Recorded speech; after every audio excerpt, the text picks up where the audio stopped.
Society's at the brink of destruction. But where are the Watchmen at?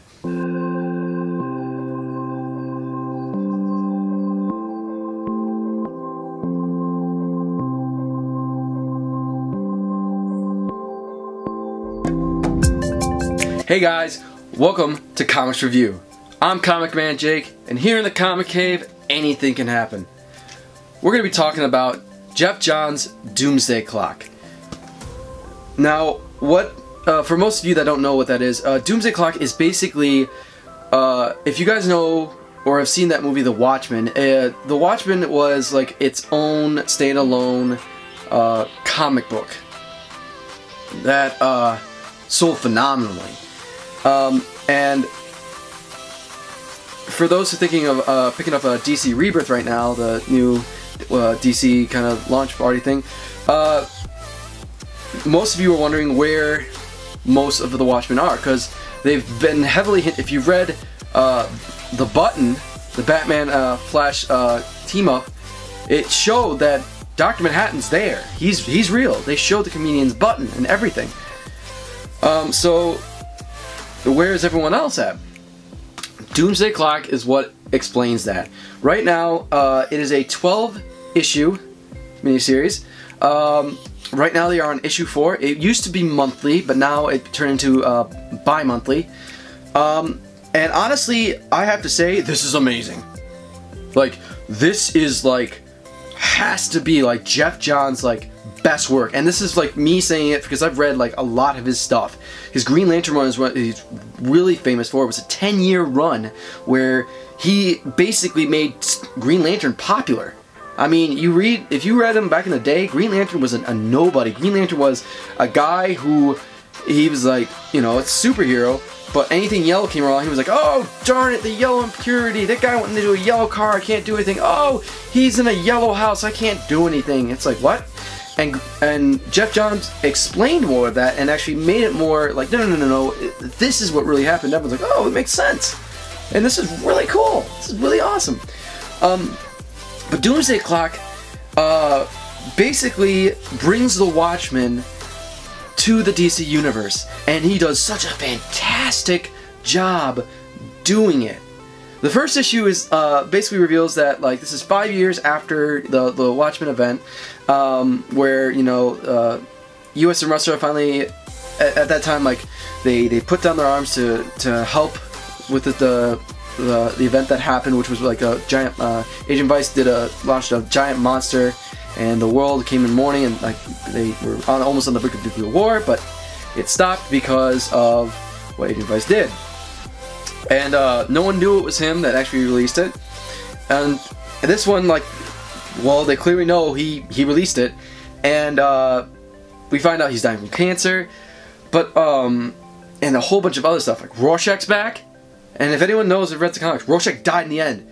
So, and on issue 4 they kind of explain who the real Rorschach is, but it's so cool because they introduce these characters called the Mime and Marionette, and they're basically supposed to be like a playoff of the Joker and Harley Quinn.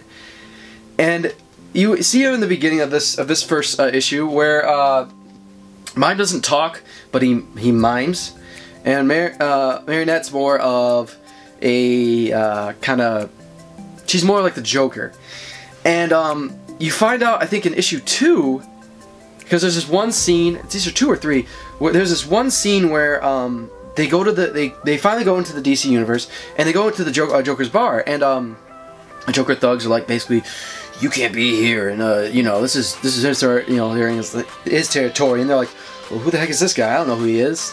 And they're like, we just want to drink, and they're like, well, you can't get out, or else.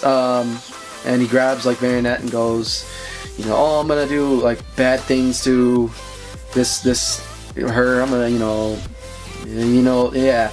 And Marionette sticks a hand like this, and that's what you see. It's just in like he's miming, and I'm like, we all like when I read that, I looked at that going like, really, what's he gonna do? I mean, what's he gonna do? And then all of a sudden you hear click, and it's a gun. And you realize all his weapons, all these things he's like throwing and doing that, those are invisible weapons. It's so cool what they do with that. And they get to a point where they have to meet where Rorschach meets Batman is a cool part of that one. He basically, this is still during Selina Kyle. I think it's actually probably after Selina Kyle and Batman are married, or Selina Kyle and Bruce Wayne are married. And there's pancakes right there. And the end of the last of I think issue 3 was basically you see Batman and Rorschach looking at each other. Because Rorschach loves pancakes, he eats all the pancakes, and it's from Selina Kyle. There's a note saying, like, you know, enjoy the pancakes. And Batman and Rorschach just look at each other and they're like, Batman goes, you ate my pancakes. Rorschach goes, I know, they were delicious. It's just really, really funny. But another thing we see in issue 2, so Adrian Veidt basically goes and meets Lex Luthor. They claim they're both the most smartest people in the world, and they're kind of bickering at each other, and then at one point a gun shuts off and Lex gets hit in the shoulder. Adrian Veidt turns around and looks, and it's the comedian. And for most of you guys going, who's the comedian? The comedian is the guy who died in the first arc of Watchmen. When you watched it and you saw this guy getting beat up and thrown off a window, that's the comedian. And it's revealed in one of these issues that when that happened, Dr. Manhattan teleported him to Metropolis before he hit the ground. But it's just like, oh, like Jeff Johns just does such an amazing job writing this. And Gary Frank, oh my god. I mean, I have the run that you guys did Shazam on. Jeff Johns did Shazam for the New 52, and Gary Frank also did the art for that. Spoiler alert, actually, for the movie, I think Jeff Johns is actually helping writing that, and I hope to God they use what they do on his run on Shazam. But aside from that, Doomsday Clock is a must pick up. For any of you guys that were a Watchmen fan, that read the comic back in the day, or just seen the movies, pick up this series. It is unbelievably good. Jeff Johns leaves, and with the last page, Jeff Johns is like, oh, you know, when I read it, I'm like, oh, you gotta be kidding me! Like, I want more! I want more! Why is this bi-weekly? I mean, bi-monthly! Why is this bi-monthly? Man! But, if I had to rank this, 10 out of 10. Or actually, 11 out of 10. Because it's that good. It is that good. Well, that's all the time I have today. Thanks guys for watching Comics Review with your man, ComicManJake. Hope you enjoyed what you saw, and if you did, hit that like button.